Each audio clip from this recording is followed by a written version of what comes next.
និទានគំនិតខ្ញុំនឹងហោះឲ្យមើលបុរសម្នាក់បាននិយាយប្រាប់គេឯងថាខ្ញុំនឹងហោះឲ្យមើលមនុស្សម្នាដែលឈរនៅជិតគេនោះក៏និយាយលេងថាឯងមានស្លាប់ហោះឬម្នាក់ទៀតក៏បន្តថែមថាឯងជាសត្វស្លាប់ឬអត់ទេគេបដិសេធអាចចំគួតបើមិនមែនជាសត្វស្លាប់ទេតើឯងហោះមិននឹងកើតទៅអ្នកណាក៏ដៀលថាគេជាមនុស្សឈួតដែរមានអ្នកខ្លះជ្រិញរហូតដល់ថ្នាក់ចង់បើកឡានទៅបុកគ្នាដែលឈរនៅឯលើដំបូលផ្ទះទៀតផងមនុស្សដែលមានគំនិតអវិជ្ជមានតែងគិតថាមនុស្សមានព្រំដែនក្នុងការផលិតវត្ថុផ្សេងប៉ុន្តែអ្នកដែលគិតក្នុងផ្លូវល្អវិញគេមិនគិតដូច្នោះទេគេមានជំនឿថាមនុស្សមានសក្តានុពលក្នុងការផលិតវត្ថុផ្សេងបានបុរសនោះមានយោបល់ថាមេឃមិនមែនជាកម្មសិទ្ធិផ្ដាច់មុខរបស់សត្វស្លាប់នោះទេ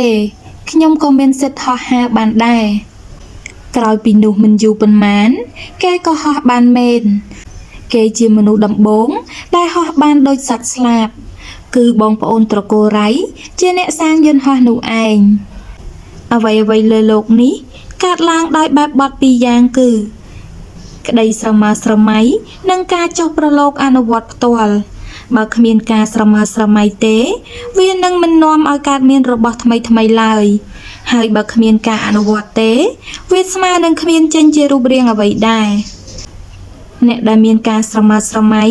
តែងតែត្រូវគេជំទាស់ថាគិតឆ្កួតបើធ្វើកើតគេធ្វើពីយូរណាស់មកហើយមិនមែនទុកនៅដូចសពថ្ងៃនោះទេតើឯងស្មានថាខ្លួនធ្វើកើតឬជាការពិតណាស់មានអ្នកស្រមើស្រមៃមួយចំនួនបានលើពាក្យបន្តិចបង្អាក់បែបនេះហើយទោះបីជាគេមានចក្ខុវិស័យមើលឃើញចន្លោះល្អតែក៏ត្រូវបានបំផ្លាញចោលដោយគំនិតអវិជ្ជមានទាំងឡាយធ្វើឲ្យគេបានត្រឹមតែស្រមើស្រមៃដោយពុំបានធ្វើអ្វីឲ្យកើតជាប្រយោជន៍ជាដុំកំភួនឡើយរឿងនេះមិនខុសពីបទចម្រៀងខ្មែរយើងស្គាល់តែក្លិនមិនបានខ្លួននោះដែរអ្នកទទួលបានជោគជ័យទាំងឡាយគេមិនស្ដាប់តាមគំនិតអវិជ្ជមានរបស់អ្នកដទៃឡើយតែគេជឿទៅលើធម៌ពលនៃរូបអារម្មណ៍របស់ខ្លួនដែលជាការគិតបែបវិជ្ជមានបែបសុទិដ្ឋិនិយមដោយប្រកាន់យកគំនិតថា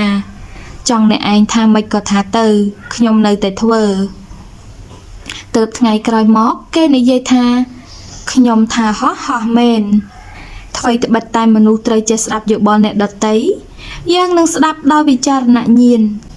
តែបើគេក៏មិនដឹងអីដែរតែយើងស្ដាប់គេធ្វើអ្វី George Bernard Shaw អ្នកនិពន្ធជនជាតិអៃរីស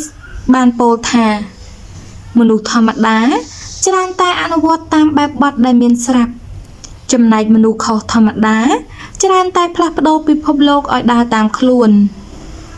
មនុស្សខុសពីធម្មតាមានពីរប្រភេទទី1មនុស្សទូទៅដឹងតែខ្លួនមិនដឹងជាប្រភេទមនុស្សល្ងងមិនសូវគ្រប់ទឹកប្រភេទមនុស្សទី2មនុស្សទូទៅមើលមិនឃើញតែខ្លួនមើលឃើញនេះយើងអាចចាត់ថាជាអ្នកប្រាជ្ញហេតុនេះអ្នកដែលរកឃើញអ្វីថ្មីច្រើនតែជាមនុស្សខុសប្រក្រតីទៅខាងផ្លូវល្អ